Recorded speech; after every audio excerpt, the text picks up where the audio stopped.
It was also a momentous day in Iraq following a weekend parliamentary election that has left a firebrand cleric leading the vote count. As Nick Schifrin reports, the U.S.-backed incumbent Prime Minister Haider al-Abadi is running third in most districts and a distant fifth in Baghdad. Supporters of Muqtada al Sadr flooded the streets of the Baghdad district named for the Shiite cleric's family.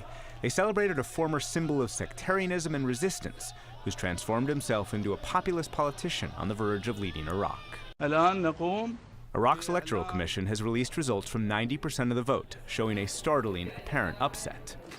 Sadr's nationalist alliance Serun as the frontrunner, and Sadr himself is the expected kingmaker.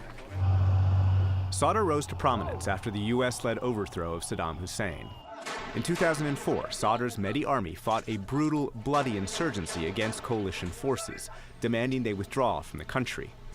His men also targeted Sunni Iraqis, helping spark the civil war that ripped through Iraq in 2006. Recently, he rebranded himself as a nationalist, anti-US and anti-Iran. He tapped into widespread disappointment that neither country helped improve Iraqi lives, and he campaigned against endemic corruption. His allies were communists and secular parties, and he wants a government of technocrats. We are moving to a free and independent Iraq. We are going to move to an Iraq safe from corruption, terrorism, and militias. In second place, the Iranian-backed Hadi al-Amiri. And in third place, the US-backed current Prime Minister Haider al-Abadi. In a national address, al-Abadi called on Iraqis to respect the results. We are ready to work and cooperate on forming the strongest government for Iraq, free of corruption, hateful confessionalism, and unsubjected to a foreign agenda. A government which is capable of preventing a return of terrorism and keeping the country away from sliding into marginal conflicts. For 4 years, Iraq's been fighting ISIS. But the vote was remarkably peaceful and defined by bread and butter issues. Iraqi unemployment is soaring.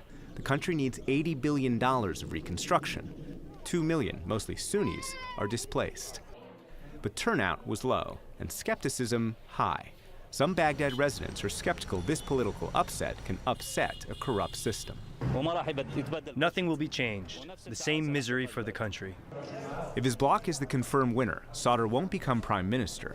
But 15 years after the U.S. invasion, the man once described as the U.S.'s top enemy in Iraq will be responsible for shaping Iraq's destiny. For the PBS NewsHour, I'm Nick Schifrin.